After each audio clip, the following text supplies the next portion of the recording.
Selling is about interacting with other human beings. No matter how you sell, over the phone, face-to-face, by messaging or emails, you will be in contact with other people. To quote Dale Carnegie, author of the best-selling book, How to Win Friends and Influence People. When dealing with people, remember you are not dealing with creatures of logic, but creatures of emotion. This is a universal truth that every salespeople should understand. It's a fact that probably held me back at the beginning of my career as an engineer. I was only dealing with people's logical side and underestimating their emotional side. Human beings are still wired for survival. Our brains still analyze everything we see as being safe or as being a potential threat. This is especially true when it comes to how we react to other people and how we form our first impressions of them. Research suggests that most people will form a first impression in less than 90 seconds. Those first 90 seconds that will define how we feel and think about someone new. The clock is ticking the second the new person catches our eye. They do not even need to speak or do anything specific. First impressions are formulated so quickly.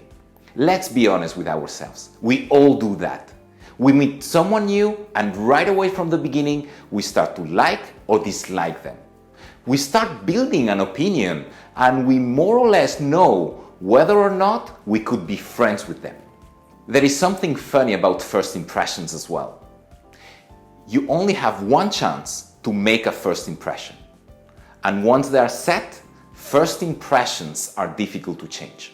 A good first impression may not guarantee closing a deal, but a bad first impression makes it a real challenge for you to convince your client to buy from you. That first impression will leave clients not only judging you, but also the company you represent. If they don't like what they see, they will start making assumptions on the quality of your services or products.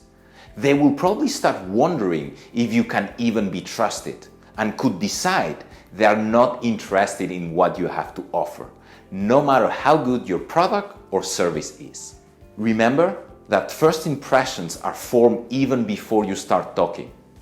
A lot of prospects will make up their mind right away on whether or not they want to buy from you. Here's an example for you. If you arrive at the emergency room of the hospital needing urgent treatment, will you trust the man on your left or the one on your right?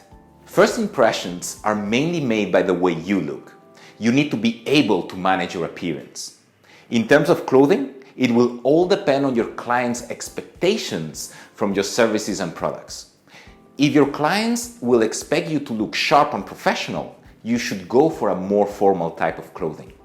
If you are in an industry where your clients will feel more comfortable with a casual type of clothing, you know what you have to do. However, there is always a limit to not cross. You can look casual, but you must still appear professional. A client of mine was a personal trainer, and she asked me if she should wear a business suit when she meets a new prospect. I told her that she should dress the exact way she would to meet her most valuable client. If that involves a t-shirt and jean pants, so be it. First impressions are also made by the way you sound and behave. Your voice, tone, and choice of words are also important. To play it safe, when I meet someone for the very first time in a professional situation, I tend to use a medium voice pitch, a dynamic and energetic voice tone, and fairly formal vocabulary. Then, depending on how our interactions are going with my clients, I will adapt according to their behavior. If the client remains formal, so do I. If they get more relaxed and speak more casually, I will have to adapt. I match their level of formality a bit like a mirror. In reality, making a good first impression depends a lot on who you have in front of you, and it's not easy to control. What you want to target is to avoid a bad first impression. Remember that closing deals is also about building trust. Trust between your clients and your products or services, and also trust between you and your clients.